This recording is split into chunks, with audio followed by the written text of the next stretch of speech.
မင်္ဂလာပါကျွန်တော်ထုတ်စင်ပါ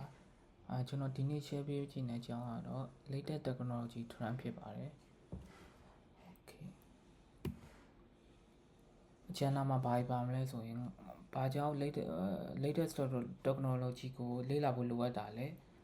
AI ပါတက်ရင်ထွက်တဲ့အရင်ဆုံးကသုံးနေတဲ့ traditional way မျိုး AI အကူအညီနဲ့ဘယ်လို program solve လုပ်မလဲပြီးရင် NCP server ဆိုတာပါလဲနောက်တစ်ခုက AI browser ဆိုတာပါလဲဘယ်လို AI agent တွေကိုသုံးသင့်လဲပြီးရင် UI UX မှာ AI ကိုဘယ်လိုသုံးချမလဲပြီးရင် front end မှာ AI ကိုဘယ်လိုအသုံးပြုမလဲ back end မှာဘယ်လို project မျိုးဆိုရင်ဘယ်လို language နဲ့ရေးသင့်လဲဆိုတာကို share ပေးမှာဖြစ်ပါတယ် okay ဘာကြောင့် latest technology ကိုလေ့လာဖို့လိုအပ်တာလဲဆိုတော့အခုခေတ်ကတော့သိရတဲ့အတိုင်းပဲလေ AI ခေတ်လေ AI ခေတ်ဆိုတော့နေ့တိုင်းလို technology သစ်တွေထွက်နေတယ်အခုကိုက continue learning ဖြစ်နေမှရမယ်မဟုတ်ရင်ကိုကနောက်ကျကျန်ခဲ့မယ်နောက်တစ်ခုကကိုယ့်ရဲ့ career development အတွက်လည်းအရေးပါတယ်ပေါ့ဒါကတော့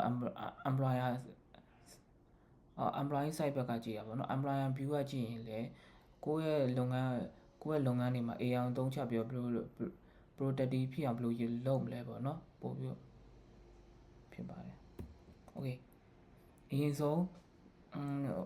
ပေါ့နော် error တက်ရင်အရင်တော့ error တက်ရင်ဘယ်လိုလုပ်လဲဆိုရှင်းပြပေးပါမယ်အရင်တော့ဆိုရင်တခုဆို error တက်ရင် Google သွားမယ်Reddit တွေသွားမယ် Stack Overflow သွားမယ်ပြီးရင် error ရှာပြီးပြန်ပြီးတော့ဒီဘက်မှာပြန်ဖြစ်တယ်ပေါ့နော်ပြန်ထည့်ပြီးရေးတယ်ပေါ့နော်နောက်တစ်ခုကတော့ pair coding ကကြတော့ပါလဲဆိုရင်တ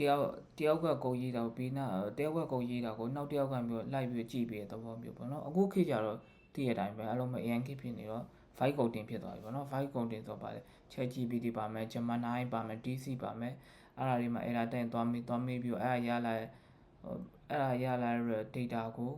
အဲ့ဒါရလာ result ကိုကြည့်ပြီးတော့မှနည်းနည်းပါပြန်ပြီးတော့ကိုယ့် project တွေထည့်လိုက်တာပေါ့နော်အဲ့လိုသုံးကြရတယ် okay နောက်ဆုံးတစ်ခုကတော့ NCP ပဲပေါ့နော် NCP ဆိုပါလဲ okay NCP server ဆိုပါလဲ NCP server ဆိုတာmodel content protocol ပေါ့နော်သူကအလွယ်ပြောလိုက်ရင်ကိုကလိုချင်တဲ့ဟာတွေကို structure ပုံစံရေးပြီးတော့သူကလည်း structure အတိုင်းပြန်ထုတ်ပေးတာဖြစ်ပါတယ်ပြန်ထုတ်ပေးတာပေါ့နော် okay အဲ့ဒါဆိုမေးစရာရှိရရိုး AI model ဖြစ်တဲ့ ChatGPT DeepSeek Gemini ပေါ့နော်အဲ့မှာမေးရတယ် NCP server ကိုသုံးပြီးတော့အသုံးချရတယ်ဘာကွာလဲပေါ့နော်အဲ့လိုမျိုးမေးလာနိုင်တယ်ပေါ့နော်အဲ့ဒါဆိုအခုရှင်းပြပေးပါမယ်ဘာကွာလဲဆိုရင် okay ကျွန်တော်တို့ traditional AI နေဖြစ်တဲ့ ChatGPT တို့ဘာလို့မှဆိုရင်သူက pre-trainer data ပဲရတယ် data edit မဖြစ်ဘူး NCP server နဲ့သုံးမယ်ဆိုရင်ကိုယ့်ရဲ့ data တွေက live time data တွေရနိုင်တယ်ပြီးရင်သူက ChatGPT လို့ Gemini လို့သိတဲ့အတိုင်းပဲသူကကိုယ့်ရဲ့ data တွေကို access မရနိုင်ဘူးပြီးရင်ရလာတဲ့သူပေးလိုက်တဲ့သူရှိရမျိုးပြန်ရလာ result တွေကိုကျွန်တော်က copy ကူးပြီးထည့်ရတယ် copy paste လုပ်ရတယ်ဟိုကောင်ကကျတော့မဟုတ်ဘူးကိုယ့်ရဲ့ file ထဲမှာရှိရဲ့S3 လို့ဘာလို့လုံးဝ access တွေရနိုင်တယ် database တွေကို access ရနိုင်တယ်ပြီးရင်နောက်တစ်ခုက edit မဖြစ်ဘူးပေါ့နော်ဟိုကကျတော့ NCP server ကျတော့ live server ဖြစ်တယ် edit ဖြစ်တယ်ပြီးရင်တခြားတပ်ပါတီတွေနဲ့လည်း communicate လုပ်နိုင်တယ်ဟိုကကျတော့ generate test ပဲလုပ်နိုင်တယ်ဟိုကကျတော့တခြား web တွေပြီး calculation တွေပြီးရင် database တွေ update တွေလုပ်ပေးနိုင်ပါတယ်အဲ့ဒါကွာခြားပါတယ် okay AI browser Atlas ပေါ့နော်ဒီအောက်တိုဘာ21မှာထွက်ခဲ့တဲ့ChatGPT ထုတ်ပေးလိုက်တဲ့ Atlas AI browser ဖြစ်ပါတယ်အဲ့ဒါဆို AI browser နဲ့ Yo browser ဘာကွာလဲပေါ့နော်အမေးစရာရှိအဲ့ဆိုရင်ဒီဗီဒီယိုလေးကြည့်လိုက်ရှင်းပါမယ်ထင်ပါတယ်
โอเคနောက်ဆုံးတော့မှတွေ့လိုက်တဲ့အတိုင်းပဲဒီ e-commerce site တစ်ခုကနေပြီးတော့သူက sun screen လို့ထည့်ပေးလိုက်တယ်အဲ့လိုသူက sun screen နေသူကသူ browser မျိုး click ပြီးရှာတယ်သူကသူ AI ရရှာတယ်ကျွန်တော်တို့ live လုပ်စရာမလိုဘူးပြီးရင်သူကသူ check out လုပ်သွားတယ်ပေါ့နော်အဲ့ state တွေအကုန်လုံးကိုဒီ AI browser တွေကလုပ်ပေးနိုင်ပါတယ်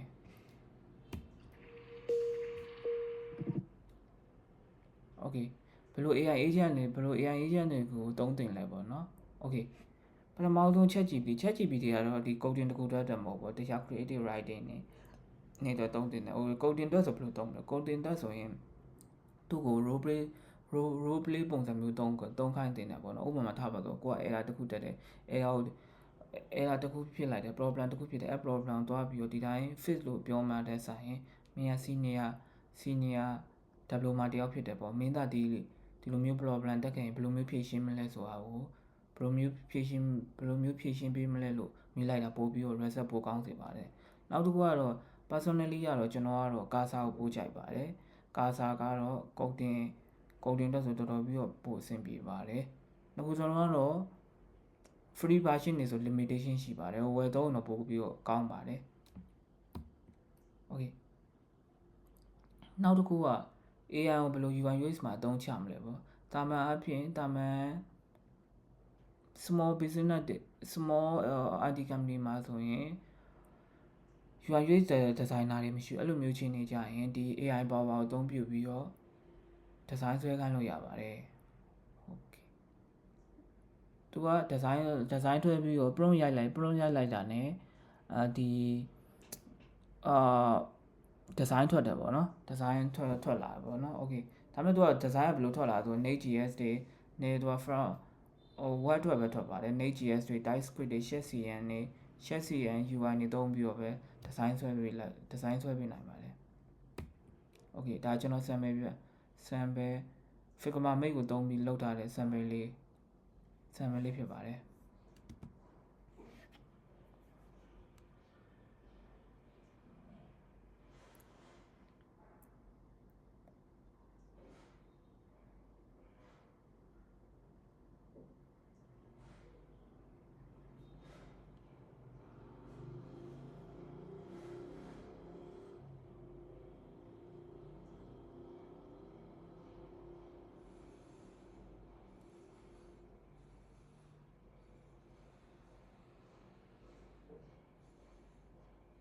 โอเค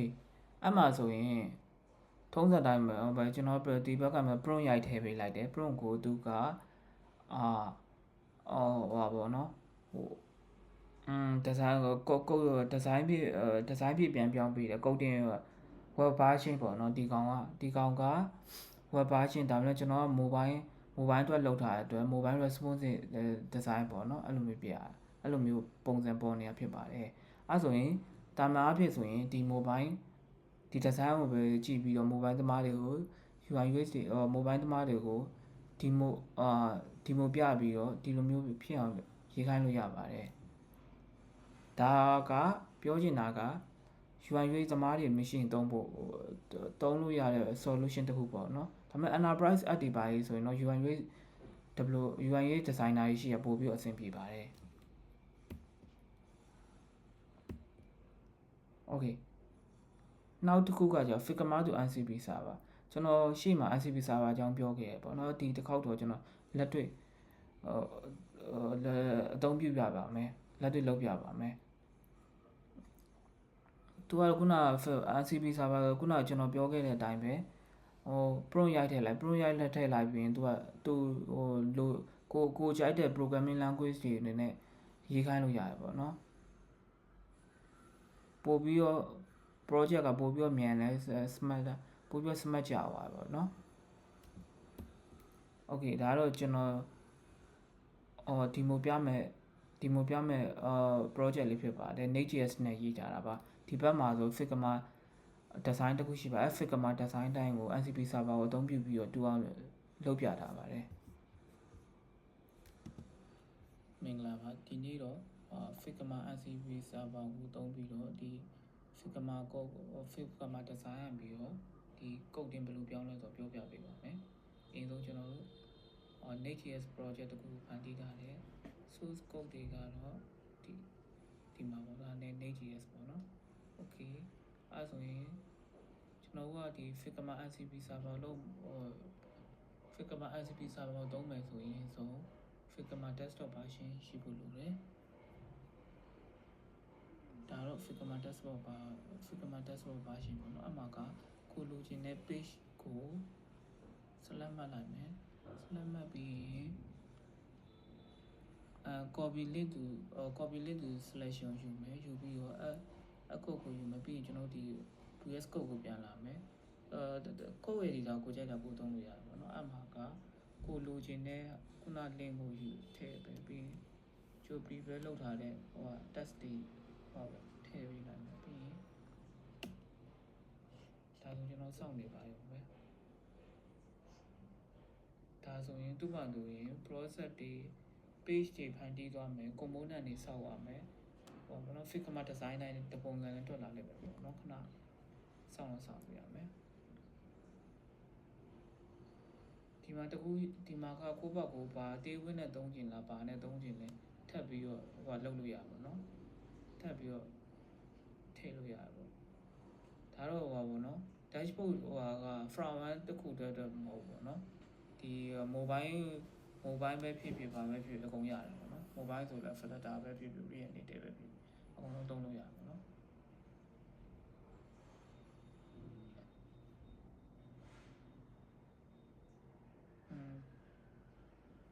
ဒီလိုအပ်တဲ့ page တွေ app တွေ component တွေအကုန် create သွားပါလိမ့်မယ်နည်းနည်းတော့စောင့်မယ်ဘာဖြစ်လို့လဲဆိုတော့ကျွန်တော်ကကိုယ်ပိုင်းလို့ကို free version သုံးထားလို့ပါ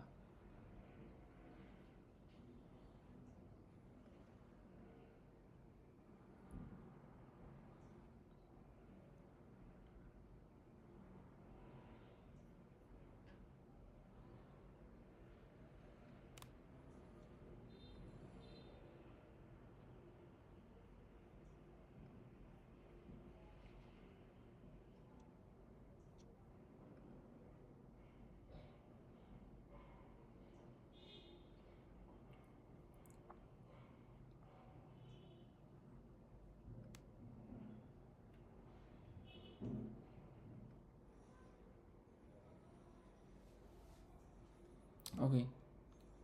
ဒီမှာဆိုရင် Next.js project တစ်ခုကို NCP server ကိုသုံးပြီးတော့ front end ကျွန်တော်ရေးပြတာပြပါမယ်ရေးပြတာပါနောက်တစ်ခုမင်္ဂလာပါဒီနေ့တော့ Figma ဒါဆိုရင်ကျွန်တော်တို့ NCP server လောက်တာပြီးသွားပြီပေါ့နော်ကျွန်တော်တို့ UI ကတူလားမတူလားဒီလိုကြည့်မယ်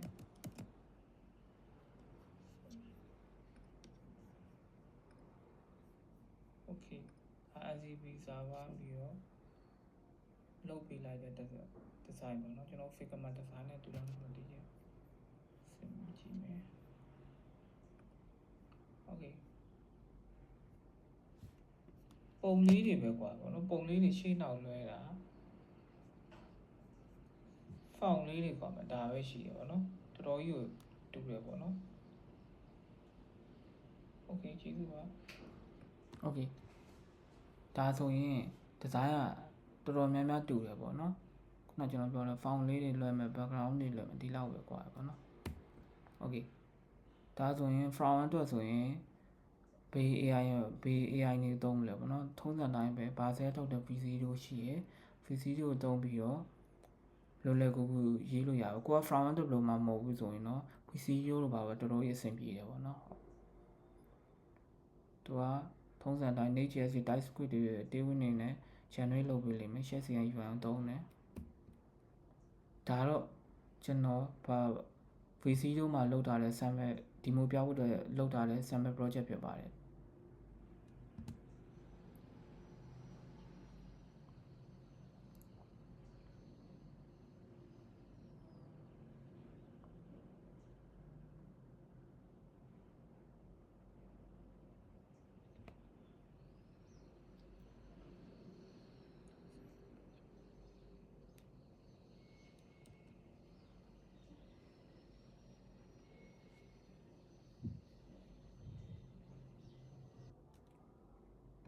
okay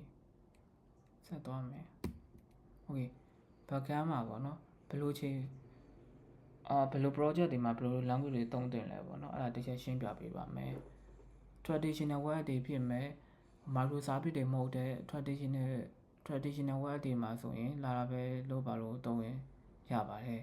expert တွေပါကြတော့ lightweight ဖြစ်တယ်သူက microservice တွေမှာဆိုရင်တော့ expert လို့ပါလို့သုံးလို့ရပါတယ်သူက flexible ဖြစ်တယ်ရိုးရှင်းတယ် next တွေကကြတော့ဒီ enterprise app တွေမှာသုံးတင်တယ်သူက learning ကနည်းန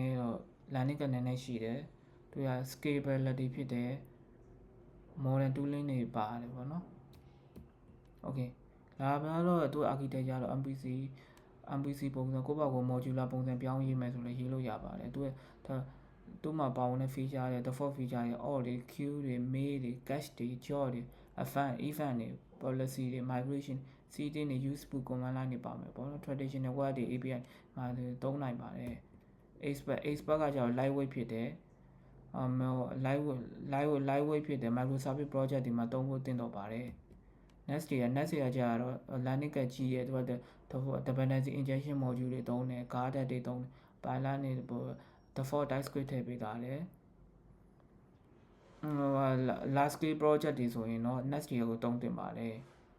သူက decorator pattern တွေရေးတာ decorator pattern သုံးပြီးရေးတယ်ပေါ့နော်သူကဘေးမှာတော့ WebSocket တွေပါတယ် microservice တွေပါပါတယ် okay အားလုံးကိုကျေးဇူးတင်ပါတယ်